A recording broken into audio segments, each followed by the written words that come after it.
Hey guys, I'm going to be showing you guys how I made my most recent animation. It's the most wonderful time of the year. Listen, I know it's a bit late, but better late than never. So first, I started with a storyboard. Like I do with most of my animations, I get all of my ideas on paper just so I don't forget them. Very rarely will I do a storyboard out of order. In this case I did because originally I wasn't planning on making the animation as long as I did.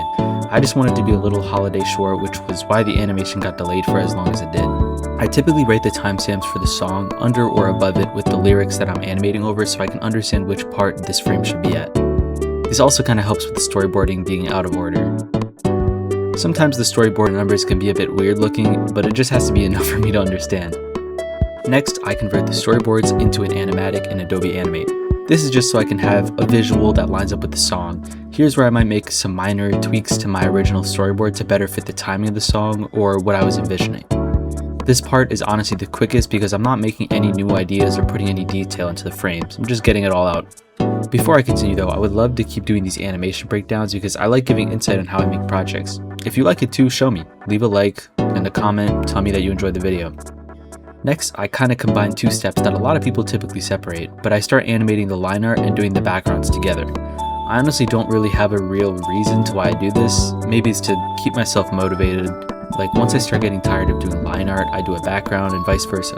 It keeps things refreshing, especially in this case where I had a specific window where I wanted to get the animation out. I also might make a few more minor changes to the animation to speed up the process here. This is unfortunately the most time-consuming process. Everything else took about a day or so to finish, while this part took from the end of November to the very week that I posted the animation, which was about 2 months. Next up, I colored all of my frames, which didn't actually take too long.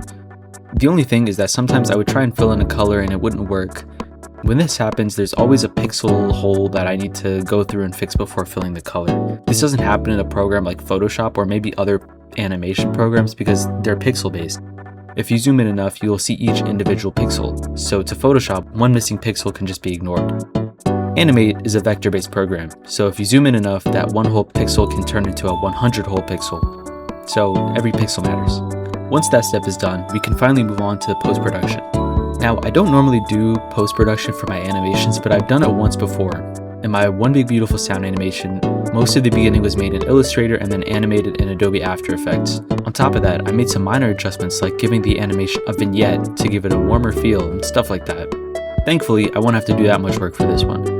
I made a sheet compiling how I wanted the final animation to look, mostly taking inspiration from the Charlie Brown Christmas special. I wanted to give it a 90s feel to kind of match the vibe of the album that Schlao was making, so I give the screen a bit of a shake, blurred, and then resharpened the image so the colors can seem a bit filtered and gave it a slight chromatic aberration. I think the animation looked really good by the end of this. Anyways, we're finally at the last step of the animation. This step is the most simple. I put the exported After Effects project into Adobe Premiere, add in the crackly sound effects, put in my intro that I normally make, tweak the audio in the beginning, and boom, we're done.